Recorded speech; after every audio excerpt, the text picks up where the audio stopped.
Hello friends, welcome to our channel. इसका नाम है MCQ धमाका और मैं फिर हाजिर हूँ कुछ इम्पोर्टेंट क्वेश्चंस लेके आपके एग्ज़ाम्स के लिए, जो कि आपको काफ़ी हेल्पफुल हो सकते हैं आपके पेपर क्रैकडाउन के लिए। तो बिना टाइम वेस्ट करते हुए हम चलते हैं अपने पहले क्वेश्चन की तरफ। तो पहला क्वेश्चन हमारा ये है, pick the incorrect option. Question जैसे पढ़िएगा आप लोग।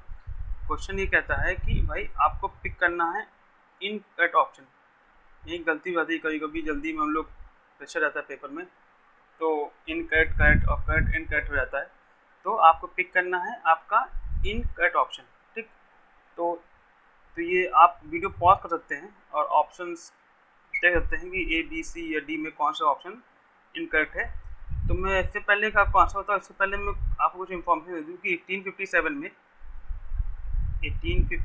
में against English east India company के अगेंस्ट एक वॉर हुआ था, रिवोल्ट, जिसको हम लोग बोलते हैं रिवोल्ट ऑफ 1857। मंगल पांडे बहुत फेमस है, ठीक।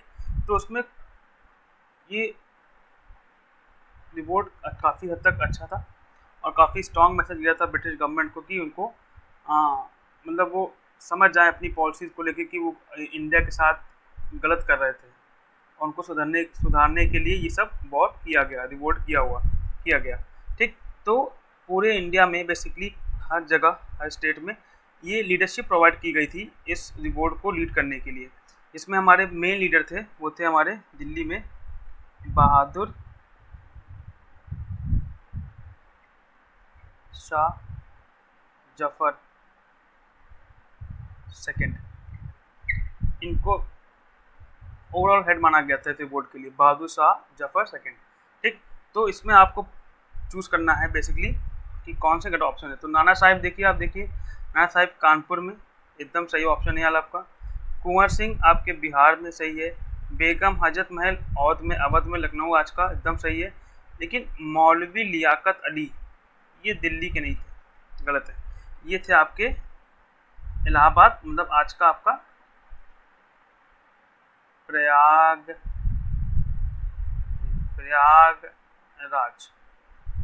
ओके, आपका आज का प्रयागराज है, ठीक। और जो दिल्ली के ये तो ओवरहर्ड थे ना, बहादुर शाह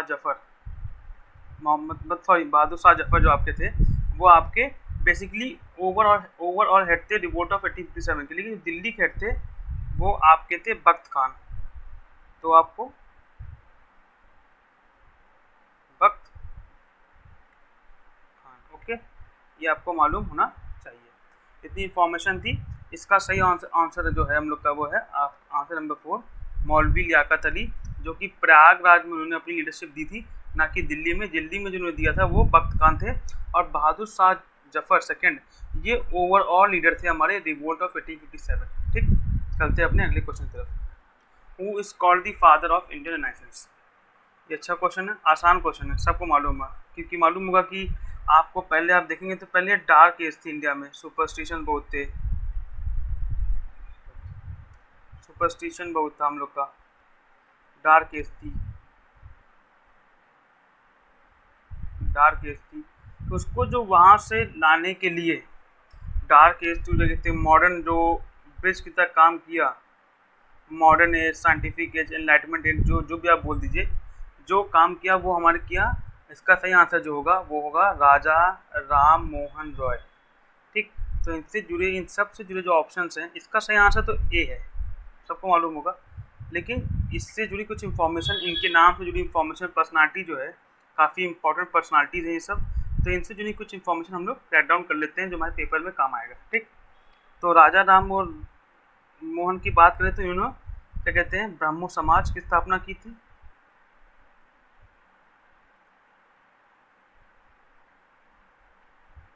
ब्रह्मो समाज की स्थापना की थी, एस्टैब्लिश किया था ब्रह्मो समाज, ठीक।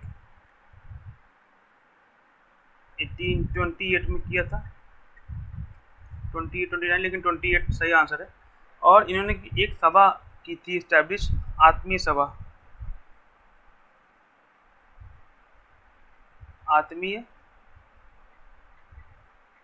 सभा। ओके, ये बेसिकली ब्रह्मो समाज में इन्होंने सिंगल गॉड या मोनोथिज्म के बारे में प्रैक्टिस करने को कहा गया था। ठीक, आत्मीय सभा, सॉरी हाँ आत्मीय सभा था, इसको आप चेक कर लीजिएगा, आत्मीय सभा है, सही है। और जो और था जो इनके पास था, इनको जो अकबर का टाइटल मिला था, आप देख सकते हैं अकबर का, सॉरी इनको जो राजा का टाइटल मिला था, इनका सही नाम था राजा राम मोहन रॉय, लेकिन जो इनको जो टाइटल मिला था राजा का, वो टाइटल था इनका, वो दिया था अकबर सेकेंड ने। अकबर सेकेंड ने इनको राजा का टाइटल दिया था। इनके दो पेपर थे, एक मिरातुल अखबार था और एक संवाद कौमुदी था, जो कि आप इसको चाहें तो अपना सुन सकते हैं, क्या कहते हैं, मिरातुल अखबार और संवाद कौमुदी। ठीक, इनके पेपर थे। तो ये रहे क्या कहते हैं हमारे, कहते हैं राजा राम मोहन रॉय के बारे में। और जो अगला नाम आता है वो है दयानंद सरस्वती के बारे में। देखिए, इन्होंने आर्य समाज की स्थापना की। ठीक, आर्य समाज को इन्होंने स्टैब्लिश किया 1875 में, इन्होंने आर्य समाज की स्थापना की। इनका एक फेमस कोट आता है, go back to the Vedas. Okay, back to the Vedas या go back to the Vedas इनका वो है। इनको मार्टिन लूथर ऑफ इंडिया भी कहा जाता है। दयानंद सरस्वती जी को अगर आप देखेंगे, मैं यहाँ लिख दे रहा हूँ, मार्टिन लूथर ऑफ इंडिया कहते हैं इनको। तो ये कई क्वेश्चन पूछ लेता है आपके बारे में। तो इनकी हमने 3 इन्फॉर्मेशन ली, और जो इनके एक इन्होंने पेपर लिखा था या इनका कुछ राइटिंग थी, उसको हम लोग बोलते हैं सत्यार्थ प्रकाश। सत्यार्थ प्रकाश। ठीक, सत्यार्थ प्रकाश इनका एक राइटिंग था।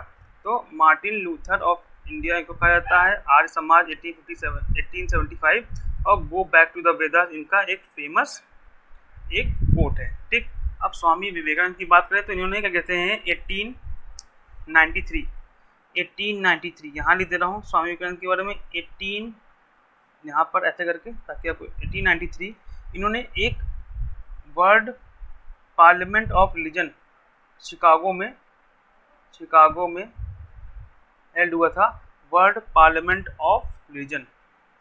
तो पार्लियामेंट ऑफ वर्ल्ड रिलीजन कह सकते हैं, पार्लियामेंट ऑफ वर्ल्ड रिलीजन इन्होंने एट शिकागो में 1893 में इन्होंने शिरकत किया था, जहाँ से काफ़ी फेमस हुए। इन्होंने इंडियन कल्चर को फेमस किया, इंडियन रिलीजन को फेमस किया वहाँ पर। तो कहते हैं कि आप कह सकते हैं काफ़ी हिस्टोरिक पल था। और इन्होंने विवेकानंद जी ने एक क्या कहते हैं रामकृष्ण परमहंस, कहते हैं कि रामकृष्ण परमहंस इस्टेब्लिश किया, रामकृष्ण मिशन, रामकृष्ण परमहंस जो इनका तो मिशन था 1897 में इन्होंने इस्टेब्लिश इसको किया, रामकृष्ण परमहंस मिशन। ठीक, तो इनके जो गुरु थे उसको कहते हैं कि इन्होंने उसको इस्टेब्लिश किया, कहते हैं कि इनके जो मिशन था बेसिकली रामकृष्ण परमहंस मिशन। ठीक, तो ये बात हो गई स्वामी विवेकानंद के बारे में। और एम.जी. रानडे के बारे में आप कह सकते हैं ये प्रार्थना समाज से जुड़े हुए थे,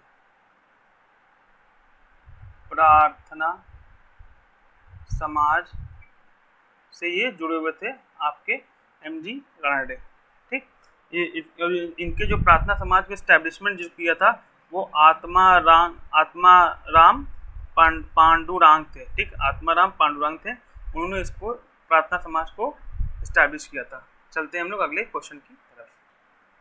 पिक दी इनकरेक्ट ऑप्शन, इसमें आपको इनकरेक्ट ऑप्शन पिकअप करना है। ठीक, अब आप देख सकते हैं कि इसमें सत्य शोधक समाज आपके ज्योतिबा फूले से एकदम मिलता है। ठीक, जो आप कह सकते हैं 1873 ज्योतिबा फूले एकदम सही आंसर है इसका, सत्य शोधक समाज। ठीक, इनकी एक किताब भी थी जिसका नाम था गुलामगिरी,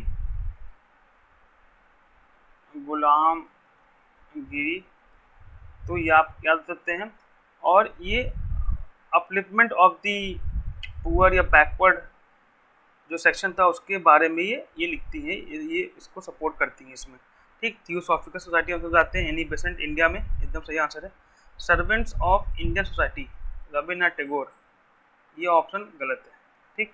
ये आपके हैं, आपके सर्वेंट्स ऑफ इंडियन सोसाइटी आपके जी.के. गोखले के बारे में, गोपाल कृष्ण